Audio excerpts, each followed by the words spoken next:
Even after decluttering a total of 208 things last month, as soon as I'd finished the video on that, I was at it again. Decluttering just gives me the best feeling. I just love getting rid of unneeded, unwanted, and unuseful belongings. So, despite that I've already decluttered a 2-story house plus a basement worth of stuff before moving to my inner city apartment, and have been continuously decluttering since I moved in a year ago, I thought it would be fun to see if I could play the Minimalism Game. If you're not familiar with the Minimalism Game, I've linked a video by the minimalists themselves about it in the description box. But basically you play the game by decluttering day by day over a month. On day 1 you get rid of 1 item, on day 2 you get rid of 2 items, on day 3 you get rid of 3, and so on. By the time you reach day 30 you've decluttered 465 belongings. Obviously the first days are quite easy and straightforward, but this is a 30-day challenge, so on day 30 you'd get rid of 30 things and might struggle a bit. I for sure thought I would. Oh, I should say that I did cheat a few times, as you might do when you're playing a game, I guess. And I collected all the items for a couple of days on one day, and when I found a few more things for one day, I just let them slide into that day's number of items instead of removing 1 or 2. I basically dove into all the places: my kitchen, my bathroom, my closet, my storage room, my toilet bag, my toolkit, etc, etc. And I was ruthless.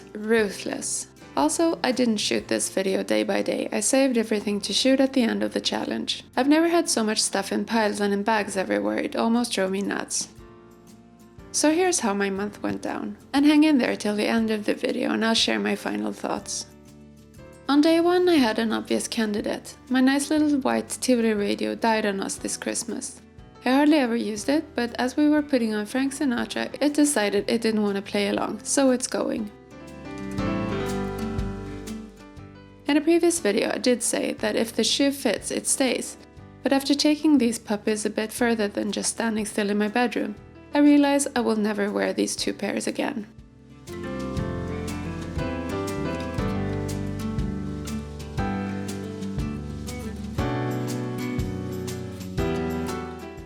Please remind me why I kept these 3 in the first place? Ew!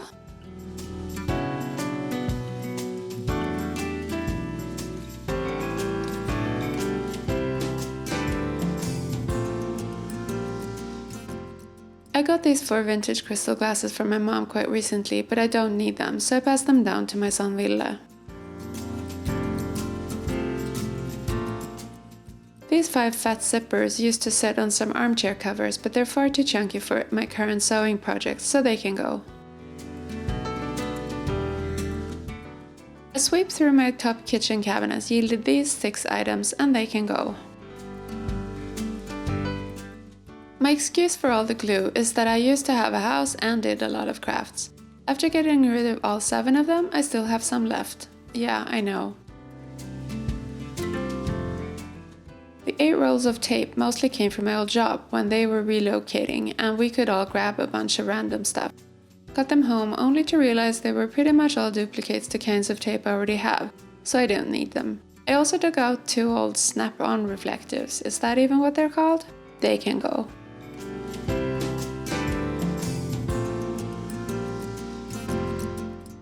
I very rarely read or look through paper books these days. I have an e-reader, and if I need information I just Google it, so these 9 books can go.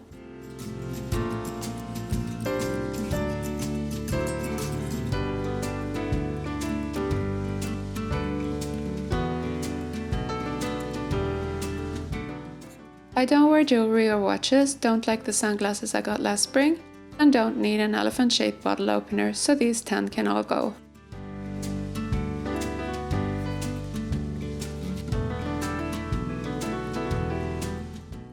I mentioned keeping the larger frames in a recent video, but then decided I really don't want them anymore. Willow's taking all 11 of them, but I suspect I'll be housing some in my storage room for a little while longer.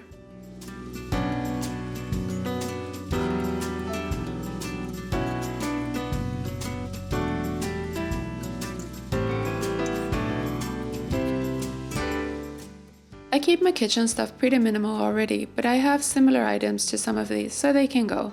Day 12, 12 things.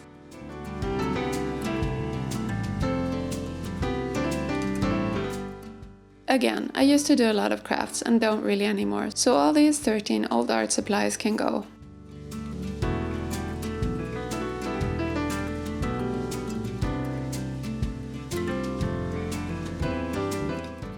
I promise there are 14 things in this plastic tub, among other things the fairy lights that I bought before Christmas, and of which half the lights went out before the holidays were over.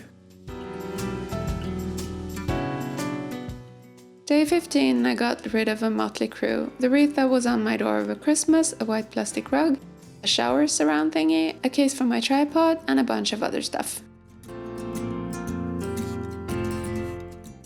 I dove into my closet and wardrobe and decided all these 16 items can go.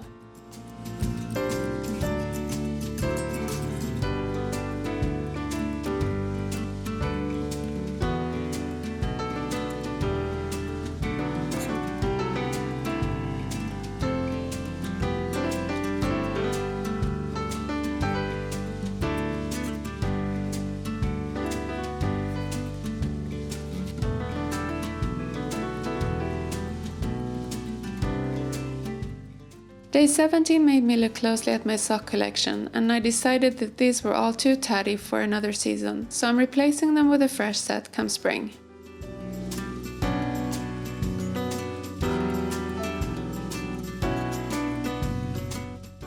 Another place that I haven't looked in for a long while was the box where I keep my shoe and clothes care items. I used to travel quite a bit and had a bunch of complimentary shoe shines. It was all pretty much unusable now that I took a closer look, so all those and a few more things made it to 18 items. On day 19, I sifted through my toilet bag, my bathroom cabinet, and my makeup bag, and all this stuff is stuff I don't need.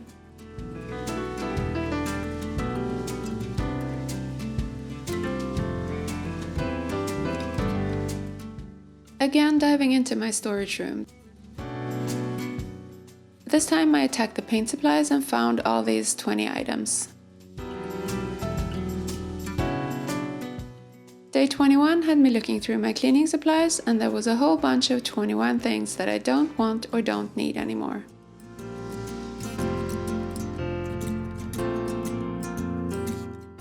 I tried having a quote-unquote smart home in my last house, meaning that I could control all my lights from my iPhone. But I never got them to work flawlessly, so I'm passing them on to Villa so he can try them out. I also threw in some attachments to my back massager. I only ever use the same, so these can go. Oh, and a little random orange thing makes 22. Having renovated and DIY'd 2 houses meant that I had a pretty substantial toolkit. I pared down a lot before I even moved, and now after my apartment renovations are pretty much done, I can get away with having a lot less. Day 23 and 23 things went. What's up with the pen hoarding? Oh my god, these 24 can definitely go.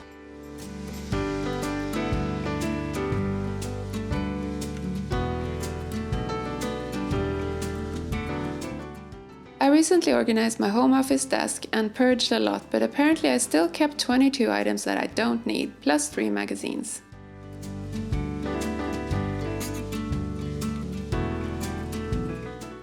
This vintage set of silver plate silverware came from my dad's side of the family. That's no excuse to hold on to it though, when I never used it. Villa's girlfriend took it over, which makes me very, very happy. I took a deep dive into my sewing supplies, which yielded 27 things that I no longer need.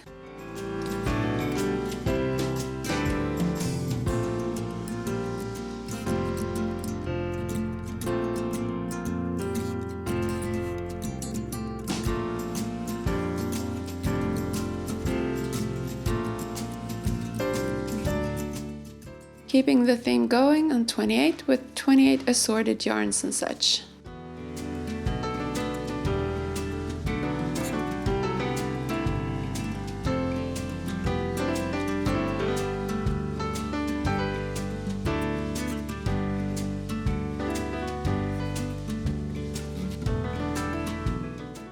On day 29, I started by sorting out 29 buttons and then ended up getting rid of basically my whole button collection.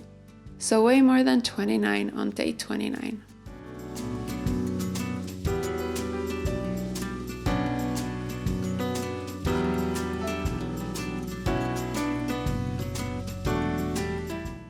Last day, you guys. It wasn't as difficult as I thought to find 30 items. Turns out that my first aid kit could not have served or saved anyone when I looked inside and realized that the contents expired in 2004. I also got rid of a bunch of medications and unused bandages from my cat supply box. My cats are more contained in the city these days, so I don't think I'll be needing all this like I did when they could roam freely and got into cat fights on the regular.